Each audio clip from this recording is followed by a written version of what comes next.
चालाक बिल्ली की कहानी। एक घने जंगल में एक बड़ा सा पेड़ था। इस पेड़ पर एक चिड़िया रहती थी। चिड़िया सबकी मदद करती थी और पेड़ पर रहने वाले पक्षी सब उसको बहुत पसंद करते थे।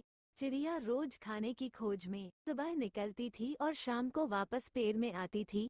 बाकी के सारे पक्षी भी यही करते थे और नजर भी रखते थे कि चिड़िया आई या नहीं। एक दिन चिड़िया खाने की खोज से घर से निकली पर वह घर वापस नहीं लौटी। बाकी के पक्षी सोचने लगे कि चिड़िया वापस आई क्यों नहीं। इसी दौरान वहां पर आया एक खरगोश जो जंगल में नया नया आया हुआ था।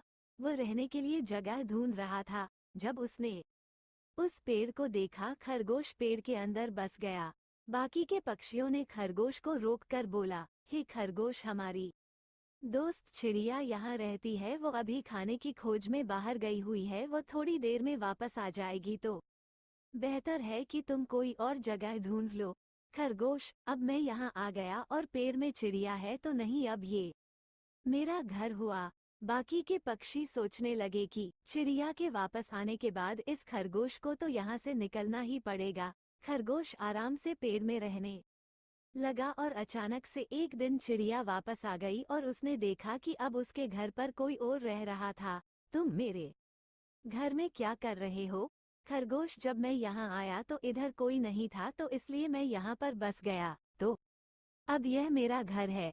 चिड़िया, मैं तो खाने की खोज में बाहर गई थी और अब तुमने यहाँ कब्जा कर लिया और बोल रहे हो कि यह तुम्हारा घर है। अगर तुम्हें कोई सबूत चाहिए तो तुम बाकी के पक्षियों से पूछ सकते हो कि यह मेरा घर है या नहीं। बाकी के पक्षी वहां आए और उन्होंने बोला था कि यह पहले से ही चिड़िया का घर है और खरगोश वहां से चला जाए। पर खरगोश बोलने लगा कि सारे पक्षी तो चिड़िया के दोस्त हैं, ना तो वो उसी का साथ देंगे। तुम्हारे दोस्तों के अलावा हमें किसी और को ये बात बताना चाहिए ताकि वो इस बात का फैसला कर सके। बेचारी चिड़िया को लगा कि इसके अलावा कोई और रास्ता नहीं है और खरगोश की बात को मान लिया। उसी समय खरगोश ने एक बिल्ली को बुलाया जो उस रास्ते से गुजर रही थी। बिल्ली गई खरगोश के पास, हमारी दोस्त बिल्ली, हमें आपकी मदद की आवश्यकता है या आप इस समस्या को हल कर दें। बिना सोचे समझे चिड़िया और खरगोश अपनी समस्या लेकर बिल्ली के पास पहुंच गए। उसी समय बिल्ली ने दोनों को एक साथ पकड़ लिया। बाकी के पक्षी पेड़ में बैठे हैरान रह गए कि यदि ये दोनों किसी अनजान से मदद नहीं मांगते तो आज ये जीवित रहते।